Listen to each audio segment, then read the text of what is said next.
Binalikan ko yung resolution ng NAPOLCOM 2025-0531 adopted last August 14. It states that non-compliance with the requirements herein prescribed shall subject accountable officers to administrative sanctions. So itong pag-relieve kay General Torre, parte ng sanctions dahil hindi sa pagsunod doon sa NAPOLCOM resolution? There is no sanction. The NAPOLCOM has not taken any sanctions as a body, nor has it been discussed, nor has it been filed. This is a personal decision of the President, and he has, after careful perusal of the facts, the order came from the office of the President and not the NAPOLCOM.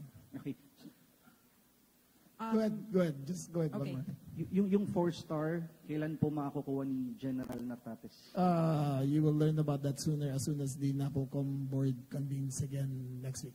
Okay. Thank you po. Thank you. Mr. Edniel Paroza from DZRH. Sir, follow-up lang dun sa last question. So yung turnover officially kay General Nartates ay mangyayari ngayon. Yes. Sir, balikan lang namin, sir, yung comments or yung actions ng Malacanang. Ano yung exact na comments ng Presidente pagtapos ng medyo pagkakaiba doon sa NAPOLCOM order? Tinangka niya bang mamagitan o resolba? Well, as I read nung binasa ko, he has to make sure that the national security apparatus is always in one direction. And in this case, there was the President felt that he had to straighten things out, and the decision was made to replace General Torre. Ano na lang, sir, yung marching order ng Presidente sa bagong PNP chief kay General Nartates? Well, as I stated earlier, the PNP chief and I will have to present within 1 month a comprehensive citizen security strategy focused on public safety. May mga inaasahan ba tayo, sir, na drastic changes doon sa response natin sa 911 at iba pang programs na in-implement ngayon sana ni PNP Chief Torre? I do not believe that that is part of the agenda. We will launch the Unified 911 on September 12, and General Nartates will take cognizance over that. It is an improved system. It is a more responsive system, and I think the people will see the difference. But from now till then, the 5-minute rule of General Nartates, of General Torre, will still be in effect, and we expect General Nartates to continue the good works that General Torre has started. Okay. Thank you so much. Mr. Manny Tupaz from Philippine Star. Sec, good morning. Morning. Sir, magmula nung nag-assume si PNP Chief last June 2, from the very start ba, may mga disagreements na kayo ever since? No, never. PNP Chief and I have always had a great relationship. Remember, I only entered the SILG last October, and that's the first time I met him. And from then till now, our relationship has, I would care to say that it is stellar. We've never had disagreements, and save for the last few days about certain things. And until now, I still consider him not only as a colleague, but someone who I've gone to battle with and who I trusted big decisions of the President with. Second man. Okay. Apart dun sa NAPOLCOM reso, may nabanggit kayo among other things. Ano pa yung mga other issues kay Chief PNP na nagkaroon ng consideration bakit siya kailangan? That is between the national security apparatus and him, and that is an executive privilege we cannot divulge. Okay. Thank you so much. Mr. Mon Galvez of TV5. Hi, Sec. Good morning. Yes, sir, this is actually baka repetitive question na lang, pero just to clarify, you were mentioning a while ago that this is a country of laws and not of men. Ano po talaga yung pinakanilabag ni General Torre? Bakit po siya nasibak? He did not violate any laws. He has not been charged with any violations. He has not been charged criminally nor admissively. It is simply a choice of the President to take a new direction for the PNP. Medyo vague, Sec. Medyo vague. Well, but it's more vague than he violated. Than he didn't violate any laws. He didn't violate any. He has not been charged with any administrative case. He has not been charged with any criminal case. but he is a presidential appointee who serves at the pleasure of the president, and the president has made a decision to go in another direction. So more on trust and confidence lang po ito. More on trust and confidence lang. The president reserves the right to see what is best fit for the PNP. Last na lang po sa akin. I don't think, di ko po alam kung tama yung research lang namin, but General Torre will be serving the shortest term in the history of the Philippine National Police. How does this affect the morale of the police force? Well, I think I am confident that the police force is very professional. I think that they observe their duties, and I think 99.9% of them will uphold their oath to maintain allegiance to the country and to the president. Okay, thank you so much. Mr. Vince Lopez of Manila Standard. Sir, good morning. Sir, for the duration na Chief PNP si General Torre, may mga na-relieve siyang mga officers. What would be the magiging nung mga official na yun, sir? Kung mababalik ba sila, reinstatement? That is a NAPOCOM issue. As according to NAPOCOM law, NAPOCOM procedures, level 3 going up is up to will be taken up by the NAPOCOM board, and the NAPOCOM will convene this week and reconstitute the leadership of the Philippine National Police. Okay, thank you so much. Mr. Jairo Boledo of Rappler. Hi sir, good morning. Morning. Jairo Rappler. Sir, hingin lang namin sana yung information. Baka, ano po ba yung initial na reaction or pagtanggap po ni General Torre when the NAPOLCOM issued the memorandum po? Did he promise to the President to fulfill the said memorandum, sir? Thank you. That will be revealed on a later date. There are documents that are still sealed, which will be brought forth henceforth after the NAPOLCOM reviews it.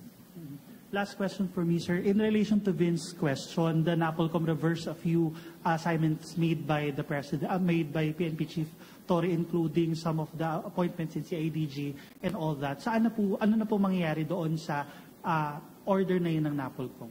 Again, the NAPOLCOM will constitute again this week, and then we will review all the appointments and make the necessary recommendations to the President. Okay, thank you so much. Before we continue, following this question and answer, we will move to the next part of our program, the official assumption of office. So, Mr. Mark Gabriel, please, from Net25.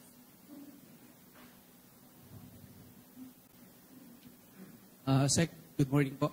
Sec, hindi naman lingid sa atin na nagkaroon ng conflict between yung NAPOLCOM resolution and the PNP leadership. And lately, naglabas din ng mga manifesto of support yung other mga units ng PNP to support General Torre. Sa tingin mo, magkakaroon ng conflict po dito sa nangyari? Hindi naman. I think those statements were done in an emotional state. I think in the end, they will follow their oaths and be true to their service. We do not consider it in any way as such other than as a statement of support. We do not color it with anything else except that. So we do not expect anything different from the service after this turnover occurs. Sec, tanong lang. Did you recommend the relief of General Torre after this conflict? Sir, that is a prerogative of the President. I have no say whatsoever, nor did I advice whatsoever.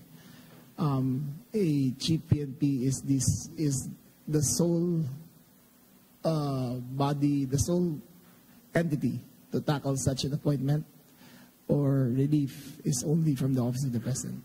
Okay, thank you so much. Mr. Jason Gigales of Inquirer. Good morning, SILG. Paano po if hindi po nag-retire si General Torre po? Kung ayaw ho niyang mag-retire, if he doesn't give up that rank ho, that position, that 4-star position ho? That will be taken up by the NAPOCOM. However, I was privy to a conversation that the President is considering him for another post in government, and we will know soon if General Torre will accept. Okay, sir. Second question ko lang po on my end. With the appointment po of Nartates, would you happen to know po, ano po yung rationale behind his appointment? Ano po yung reason particularly behind him being selected for this, to replace Torre po? Again, your question was... ano pong rationale behind Nartates being the selection to replace Torre? Well, General Nartates has served the PNP with distinction, much less with honor and with integrity. The President, while ruminating through the papers and through the qualifications, saw that General Nartates was best qualified to be the next Chief PNP. Okay, thank you so much. Ms. Marlene Padiernos of DZMM. Hi, Sec. Sir, nabanggitin nyo kanina walang naging paglabag si General Torre na posibleng naging dahilan ng kanyang pagkakasibak po sa service, sa pwesto po. However, sir, ano ho ba yung nakikita niyo hindi ba nasiyahan sa serbisyo ni General Torre? And nung nalaman po ninyo na aalisin siya bilang Chief PNP, nagawa niyo ba siyang, nagkaroon po ba ng pagdepensa kahit paano para mapa-stay siya doon sa kanyang post, sir? In terms of the reasons behind it, again, I defer to the President. He is the sole entity to answer that. We just received orders. I can, with all honesty, say that the General Torre and I talked several times regarding the situation. And even the President and him talked several times. And the conversations were very candid and very, there was no intensity to it. And it didn't lead to anything more than conclusions after that by the President. Sir, I understand na bagit niyo na po kanina na wala kayong inaasahang conflict within the Philippine National Police kung sakali man dahil dito po sa biglaang pagkapalit ng hepe. However, sir, noong nakaraan kasi nabanggit kanina may mga nagpahayag ng pagsuporta kay kay Sir General Torre, and may ilan po na nanawagan pa ng pagbabago niyo po sa serbisyo sa pwesto bilang SILG. Ano ho ang inyo pong thoughts about this, and if ever may mga ginagawa po tayong paghahanda? Like General Torre, I serve at the pleasure of the President. So I leave it up to him kung ano ang decision niya tungkol sa akin. Okay, thank you so much. Mr. Mark Obleda of Police File Tonight. No questions? Okay, Mr. J. Mark Dagana of Radio Pilipinas. Okay. Mr. Ace Cruz, Balitang A2Z.